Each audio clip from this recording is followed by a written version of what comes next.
Led. Jesus was led by the Spirit into the desert to be tempted by the devil. Matthew chapter 4, verse 1. Thursday after Ash Wednesday. Today we look forward to the Gospel for the first Sunday of Lent. There is a strategic temptation that confronts most of us in the early days of Lent. A temptation that subtly puts too much focus on us. Let us be clear at the very beginning of this journey. Lent is not about you. Lent is not about how we are doing a day after Ashes, nor is it about whether we can keep our Lenten sacrifices until Easter. Lent isn't about our pursuit of self-perfection or what we can do over the next 40 days. Lent is not about what we are doing as much as it is about what God is doing. In fact, the reason most of us struggle with prayer is because, if we are honest, most of us live self-absorbed lives, and we can only handle so much introspection before we get bored with it. Pope Benedict XVI, in his encyclical Deus Caritas Est, God is Love, writes, "Being Christian is not the result of an ethical choice or a lofty idea, but the encounter with an event, a person, which gives life a new horizon and a decisive direction." Being Christian is not about choosing Jesus.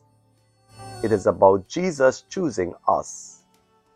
Being Christian is, in its essence, about a person in a personal relationship with Jesus Christ. Lent is not about the externals. It is about an encounter with the person of Jesus Christ. Jesus is the one who wants this Lent to be a transformational time in your life. Jesus is the one who wants you to give your heart to Him. Jesus is the one taking the initiative in your life. Therefore, if you are going to encounter Jesus, then you must let Him lead you. You must ask for the grace to be led. Jesus wants to lead you because Jesus Himself knows what it is like to be led. At every moment of His life, Jesus was led by the Father. In the same way, Jesus is trying to lead you. Many of us resist being led by God, either because we do not believe that God is really involved in our daily lives, or because we're afraid of where He might lead us. Today, we begin to look ahead to the Gospel that we will encounter in just a few days on the first Sunday of Lent. There, in Matthew 4, verse 1, we will read how Jesus was led by the Spirit into the desert to be tempted by the devil. We will learn that Jesus was led to face temptation. However, here is the key point about Jesus being led. Jesus trusted where He was being led because He trusted who was leading Him. He trusted God.